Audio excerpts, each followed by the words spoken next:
Magandang araw sa ating mga viewers. May inayos kami na isang aircon. Ito yung brand niya. Tapos ito yung detalye niya. 10 years warranty yung compressor motor. Dual inverter to. Pag sinabing dual inverter, ibig sabihin inverter din yung fan motor niya. Basta pag ganitong brand, yung ito. O anong reklamo ni customer o anong complaint niya? Ang reklamo niya is ayaw lumamig. So chinik ko to pero may error siya.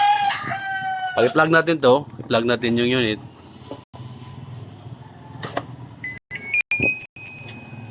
Pag i-power natin siya, power.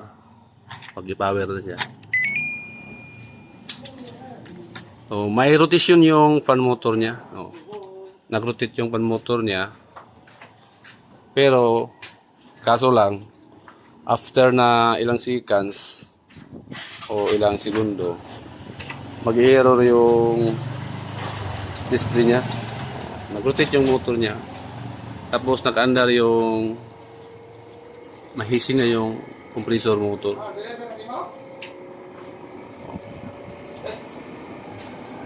And then after ng ilang segundo, mahising siya.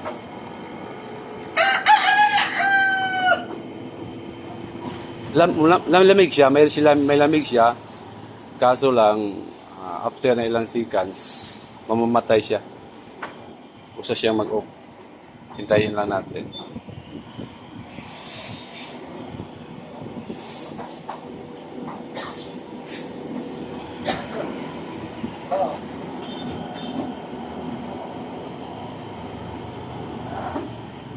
Okay, mamamatay yung blower niya. So, pag mamatay yung blower niya, ito yung resulta. Ito yung